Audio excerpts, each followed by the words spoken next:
अगर आप लगवाना चाहते हैं टाइल्स तो चले आइए चिड़ावा शहर के सुपर एक्सक्लूसिव शोरूम योगी टाइल्स पर। यहां आपको हिंदवेयर, सोमानी जैसी नामी कंपनियों के टाइल्स के साथ ही गुजराती प्रीमियम टाइल्स, सैनिटरी व बाथवेयर भी मिलेंगी रिजनेबल दरों पर। क्योंकि मजबूत टाइल्स और रिजनेबल दर, यही तो है योगी टाइल्स का वादा। तो जल्दी संपर्क करें। नमस्कार, मैं पंकज कुमार कैमरामैन संदीप के साथ। क्षेत्र में इन दिनों काफ़ी जो है देखने को मिल रहा है कि हमारी बहन बेटियां जो है हर क्षेत्र में अपना नाम रोशन कर रही है। अपने साथ साथ हमारे क्षेत्र का, गांव, समाज और मोहल्लों का नाम भी रोशन कर रही है। बिल्कुल हमारे साथ जो है वर्षा है। और वर्षा, सबसे पहले तो आपको ढेरों शुभकामनाएं। और आप डॉक्टर बनने जा रही है, कहाँ से ये सपना आपने संजोया?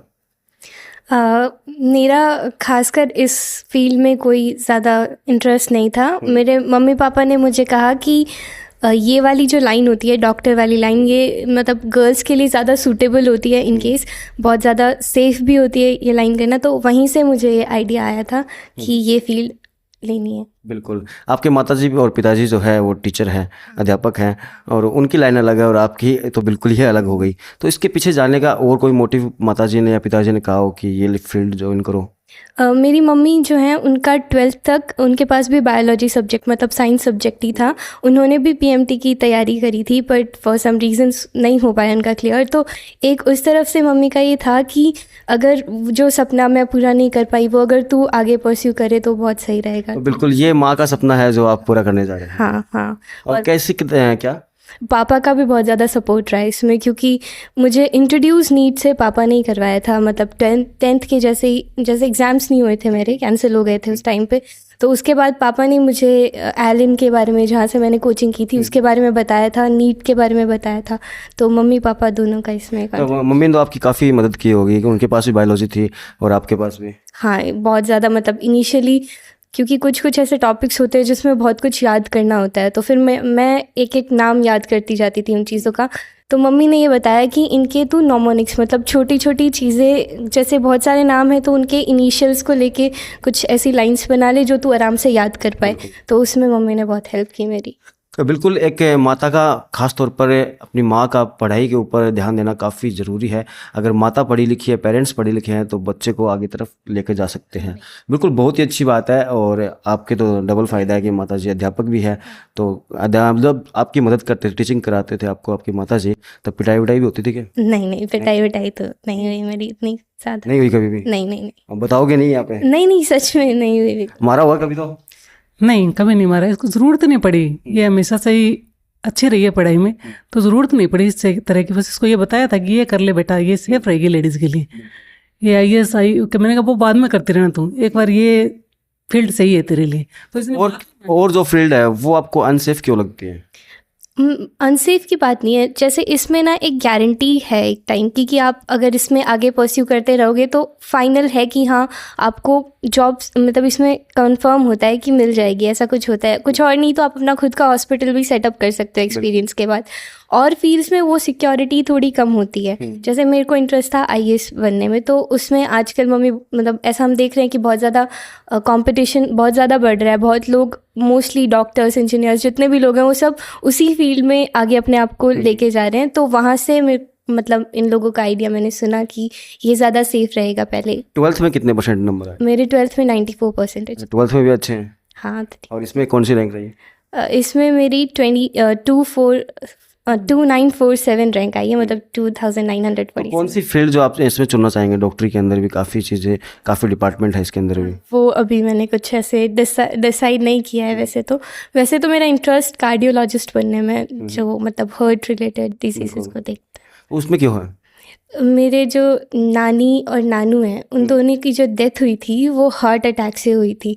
तो वहाँ से मेरे को ये थोड़ा ऐसे हुआ था कि मुझे इस चीज़ के बारे में डीप जाना है, ताकि मैं ज़्यादा से ज़्यादा लोगों को बचा सकूँ ऐसी चीज़ों से। बिल्कुल बहुत ही अच्छी बात है। और कुछ क्षेत्र के लिए कुछ करने की सोच रहे हैं, जैसा कुछ फ्री का, निःशुल्क है? काफ़ी लोगों की जो है, गरीब लोग होते हैं, उनकी काफ़ी लोगों को इलाज नहीं मिल पाता समय पर, उनके पैसों के अभाव में माने या फिर किसी और वजह से। यही मेरा एक मेन एम है कि मैं अपने आप को इतना कैपेबल बना पाऊँ कि आसपास के जो भी लोग हैं, वो इस वजह से उनको अपने को ना खोना पड़े, कि वो अफोर्ड नहीं कर पा रहे थे कोई भी पर्टिकुलर टाइप का ट्रीटमेंट। तो मैं आगे चल के जब भी मेरे से जितना हो पाएगा उतनी मैं लोगों की हेल्प करनी चाहती हूँ, क्योंकि डॉक्टर का मतलब ये होता है कि जो सामने वाले को ज़्यादा बचा सके, सेव कर सके। अभी हाल ही में एक मामला चल रहा है झुंझुनू से, चर्चित मामला है। एक डॉक्टर ने किडनी खराब थी दाईं वाली, निकाल ली बाईं वाली, तो उसका कुछ पता है आपको? नहीं, उसके बारे में मेरे को नॉलेज नहीं है, पर मोस्टली ये यही हो सकता है, केयरलेसनेस होती है डॉक्टर्स की आजकल। ये भी बहुत ज़्यादा बढ़ती जा रही है, जैसे जैसे कोई फील्ड है, कोई स्कोप है, वो बढ़ता है, ज़्यादा से ज़्यादा लोगों को उसकी नॉलेज होती है। तो ऐसी चीज़ें सामने आना बहुत सही है, ताकि इनके ऊपर एक्शन लें तो आगे जो डॉक्टर्स हैं, जो मेरे हैं या मेरे से पहले जो डॉक्टर्स तैयारी कर रहे हैं, वो और सीरियस हो जाएं कि ऐसे इश्यूज हमें नहीं करने हैं, क्योंकि हम ऐसी कोई गलती करेंगे तो वो सामने आ सकती है। तो ये बहुत ज़रूरी है। उम्र कितनी हो गई आपकी? मैं 19 ईयर्स की हूँ। 19 ईयर्स की, और इतना सारा ज्ञान कहाँ से अर्जित कर लिया आपने?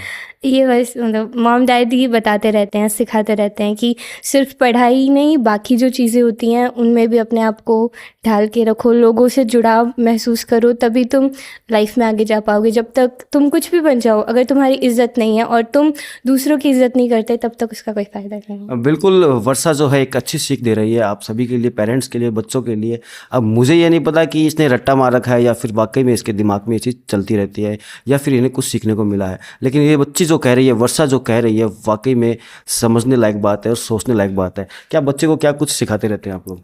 नहीं, मैं तो इसको ये बताता रहता हूँ कि बेटा परोपकाराय सताम विभूते, मनुष्य का शरीर जो दूसरे की भलाई के लिए बना है, और जहाँ तक संभव हो उसके हम डॉक्टर बने, डॉक्टर बन करके समाज की सेवा करें, उन लोगों की सेवा करें जिनका दुनिया में कोई नहीं है। बिल्कुल, संस्कृत के टीचर हो तो संस्कृत के डायलॉग तो याद रहेंगे। बिल्कुल, संस्कृत पढ़ा है, बचपन से पढ़ा है, और हमने तो ये पढ़ा है मातृदेवो भव पितृदेवो भव, सर्वे भवन्तु सुखिनः सर्वे सन्तु निरामया सर्वे भद्राणि पश्यन्तु मा कश्चित् उपाभवेत्। मैं तो ये शिक्षा देता हूँ इसको कि आप अच्छे डॉक्टर बनो, और डॉक्टर बनने के साथ साथ मेन उद्देश्य ये रहना चाहिए कि हम लोगों की भलाई कर सके, किसी की जान बचा सके और समाज के काम आ सके। ये नहीं कि बड़ा डॉक्टर बन गए, नाम कमा लिया, पैसा रुपये इकट्ठे करने, अपने वैसा नहीं करना। अपने को समाज सेवा करनी है, समाज को एक आदर्श देना है, और हर गरीब को नारायण समझ के उसकी सेवा करनी है। तो वो वही वाली बात होगी पैसे की वाली, कि भाई भगवान के दया से सब कुछ है, इज्जत भी है, शोहरत भी है, पैसा भी है, केवल नहीं है तो केवल एक डॉक्टरी का पद नहीं है, वो भी मिलने वाला है। बिल्कुल बिल्कुल, मेरी यही इच्छा थी कि बेटी डॉक्टर बने और समाज की सेवा करे, और साथ साथ समाज के बहुत से मेरे जो विशेषतः मैं जैसे राजपूत समाज से आता हूँ, वैसे सभी समाज अपने आप में अच्छे हैं, लेकिन उस समाज में जो छात्राएं हैं, बालिकाएं, उनको पढ़ाने के प्रति लोग कम सोचते हैं, कम ध्यान देते हैं। तो मैंने एक आदर्श भी प्रस्तुत करने का प्रयास किया और बेटी को ये कहा, बेटी तू डॉक्टर बनेगी वो तेरा नाम रहेगा, लेकिन तू यदि डॉक्टर बनती है तो समाज की जो अन्य बेटियाँ हैं, जो और किसी भी समाज की बेटी है, वो माँ बाप अपनी बेटियों को पढ़ाने का प्रयास करेगा, और तेरे को आदर्श देख करके लोग, अपने छोटे भाई हैं, वो भी अपनी बेटियों को पढ़ाने का प्रयास करेंगे। बिल्कुल, ढंढार गांव की बेटी है, पिलानी में रहते हैं, हाल निवासी पिलानी के ही है। कुछ लोग जो है, कुछ पेरेंट्स जो है, वो बिल्कुल अपने बच्चों को अच्छी शिक्षा देते हैं, अच्छे मुकाम तक पहुंचने के लिए उन्हें बार बार प्रेरित करते हैं। कितने घंटों तक पढ़ाई की? मेरा कोचिंग के अलावा मतलब यही रूटीन रहता था सबसे पहले कि जो कोचिंग में आज पढ़ा है वो कर लूँ अच्छे से, और जो क्वेश्चंस हैं वो अच्छे से क्लियर कर लूँ। तो मतलब 3-4 घंटे जब कोचिंग चल रही थी तो उसके साथ पढ़ती थी, और जब कोचिंग ख़त्म हो गई थी फिर उसके बाद तो रिवीजन करना था। तो उसमें तो मतलब पेपर दे के आई, आके उसको एनालिसिस किया कि क्या गलत किया, क्या सही किया, उसके बाद जो बाकी टाइम होता था वो पढ़ाई में। कहा जाता है कि जब फाउंडेशन करते हैं अपन 12th के साथ साथ, तो काफ़ी पढ़ाई करनी पड़ती है, काफ़ी घंटों तक जो है बुक के ऊपर रहना पड़ता है। मेरे को ऐसा लगता है कि अगर आपको एक सही गाइडेंस मिले कि इतना सारा कंटेंट नहीं पढ़ना है, इतना पढ़ना है जो एग्ज़ाम ओरिएंटेड अगर आप पढ़ाई करोगे तो आपको उतना ज़्यादा मतलब पूरे टाइम बुक्स में नहीं लगे रहना पड़ेगा, आप कम टाइम में भी वो कवर अचीव कर सकते हो। पूरी नींद ली है इसने, मतलब कहते नींद बहुत ज़रूरी है मेरी, तो ये तो सो जाती थी टाइम से। बिल्कुल, सोना भी बहुत ज़रूरी है। मेरे फिजिक्स के टीचर थे, मदन सर नाम है उनका, तो वो यही बोलते थे कि अपनी नींद के साथ कभी समझौता मत किया, और वो मैं कभी नहीं करती थी। बिल्कुल, मैं भी नहीं करता। वो मेरे को एग्ज़ाम, जैसे मेरे एग्ज़ाम होने वाले थे तब मैं बहुत सोती थी 8-8 घंटे, तो मेरे पेरेंट्स बोलते थे कि इतना कैसे सो रही है, मतलब बच्चे सोते ही नहीं एग्ज़ाम से पहले, वो मतलब पढ़ते रहते हैं। मैंने कहा अगर मैं पढ़ी पूरे टाइम तो फिर मैं एग्ज़ाम अच्छा नहीं दे पाऊँगी। तो नींद एक बहुत इंपॉर्टेंट रीज़न है जो बहुत लोग इग्नोर करते हैं कि नहीं लेते हैं नींद इतनी अच्छी, पर नहीं, मैं नींद। अगर डॉक्टर नहीं बनते तो क्या, किधर जाना पड़ता आपको, क्या सोचते फिर? और फिर मैं IAS की तैयारी शुरू कर देती। मतलब अपना सपना तोड़ के माँ का सपना है वो पूरा करना है। तोड़ना नहीं है, मतलब एक तरह से इन्होंने मेरे को एक राह दिखाई है कि मैं IAS बन के समाज की सेवा इन सब के करना चाह रही थी, और इन्होंने मुझे बताया कि डॉक्टर बन के भी तू वो कर सकती है। तो एक तरह से हाँ, दोनों एक ही तरह की मैं तो यही कहूँगा कि आज का जो युग है अभी जो चल रहा है कि किडनी निकालनी कौन सी है, निकाल कौन सी रहे हो, अंदर की कुछ कैची है कुछ या और कुछ छोड़ रहे हो, उससे पेरेंट्स की जान को खतरा होता है, जान चली भी जाती है। ऐसा ना बने, कुछ अच्छा करने की बिल्कुल सोचें। हाँ, यही मेरी उम्मीद रहेगी। मतलब जितना ज़्यादा आप अपने आप को ये चीज़ याद दिलाते रहोगे कि मैं सिर्फ पैसे कमाने के लिए डॉक्टर नहीं हूँ, मेरे सामने कोई इंसान आया है, वो जस्ट एक पेशेंट नहीं है, वो बहुत उम्मीदें लेके मेरे पास आया है कि ये मुझे सही कर देगी। तो वो जुड़ाव एक जो होता है, जो आजकल मिस होता जा रहा है, वो मिस नहीं होना चाहिए, वो होना चाहिए डॉक्टर। मुझे लगता है कि आपके पास कोई पेशेंट आएगा तो आधा तो पहले ठीक हो जाए, आपकी बातों से सुनकर मैंने कहा वर्षा के पास कोई पेशेंट आएगा ना तो वो तो आराम से ही आधा तो पहले ठीक हो जाएगा। सो के जाएगा। ये हमेशा से इसका नेचर है, अच्छा नेचर है। अच्छा, मोबाइल से दूरी रखी या फिर मोबाइल के पास रहे? मोबाइल नहीं, मैं ज़्यादा गाने सुनने के लिए मोबाइल का यूज़ करती थी। वो फिर बाद में मेरे पास टैब था पहले एक, फिर वो मेरे भाई को जब ज़रूरत पड़ी तो उधर चला गया था। पर फिर मैं पापा से फ़ोन ले लेती थी गाने सुनने के लिए, या फिर मेरे को कोई क्वेश्चन होते थे जो मेरे को टीचर से पूछने होते थे। कोचिंग थोड़ा सा दूर हो गया था लास्ट के टाइम पे, तो एक दो क्वेश्चंस के लिए जाना वहाँ सही नहीं लगता था, तो मैं टीचर्स से व्हाट्सएप के थ्रू क्वेश्चंस पूछ लेती थी, बाकी ज़्यादा यूज़ नहीं। आज के जो बच्चे सोशल मीडिया पर, डिजिटल मीडिया पर, या फिर जो टिकटॉक है या फिर इंस्टाग्राम है, इन पर कुछ ज़्यादा ही रहते हैं।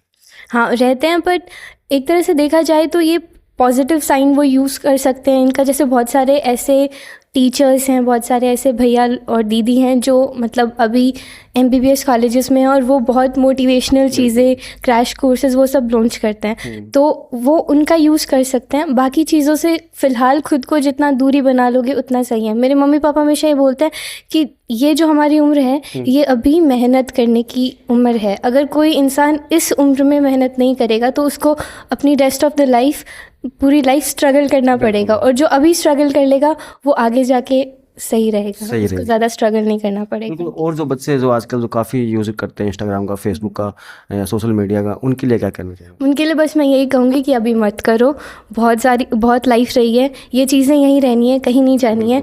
अभी ये जो 2-3 साल हैं, मेरे एक टीचर थे दिलीप सर, मेरे को बॉटनी पढ़ाते थे, वो भी यही कहते थे कि आपकी जो ये उम्र है ना, ये खुद पे इन्वेस्ट करने की है।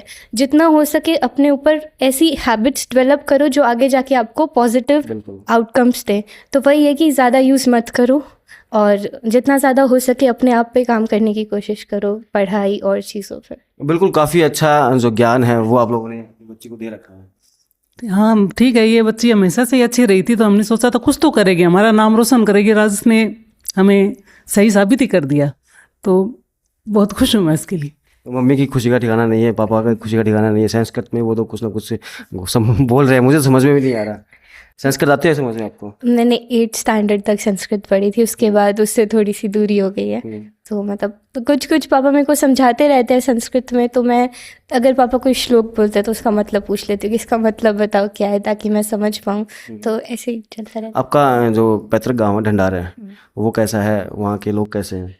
बहुत मतलब मेरे को याद है, हम हमेशा, जैसे मम्मी की पोस्टिंग थी हमेशा से, जब से मैं छोटी हूँ तब से मम्मी जॉब कर रही हैं, तो हमेशा हम जब भी सर्दियों की छुट्टियाँ या गर्मियों की छुट्टियाँ होती थी उसमें आते थे, तो आसपास के लोगों से बात करते थे, तो बहुत अच्छे से सब आराम से प्यार से बात करते थे, सब मिलजुल के रहने वाले हैं, और जो फैमिली है वो भी बहुत अच्छी है। तो लेकिन अब तो वर्षा जो है ढंडार गाँव की लाडली हो गई, लाडली वो तो वैसे सब लोगों का प्यार होता है और वो ऐसे बना देते। मेहनत सबसे ज़्यादा ज़रूरी है। वो मेहनत, वही मैंने बोला, अगर अपने आप पे इस टाइम पे मेहनत कर लोगे तो सब आपको याद करेंगे। बिल्कुल, ये थी वर्षा हमारे साथ, और ढंडार गांव की लाडली है, और अब ढंडार की ही नहीं पूरे पिलानी विधानसभा की हो चुकी है। बिल्कुल, मैं भी यही कहूँगा कि आजकल के जो बच्चे हैं अपने क्षेत्र में अच्छा करें, मोबाइल से जितनी ज़्यादा हो सके दूरी बनाए रखें। जो कुछ अपने को ज़रूरी चीज़ें हैं, कुछ देखनी है, समझनी है, उसके लिए बिल्कुल जाए। पॉजिटिव जो चीज़ है वो ज़रूर देखें, लेकिन इसके साथ ही अननेसेसरी टाइम जो है हम मोबाइल पर व्यतीत करते हैं वो गलत है। अभी के लिए इतना ही। देखते रहे शिवनगरी टाइम्स, जुड़े रहे शिवनगरी टाइम्स के साथ।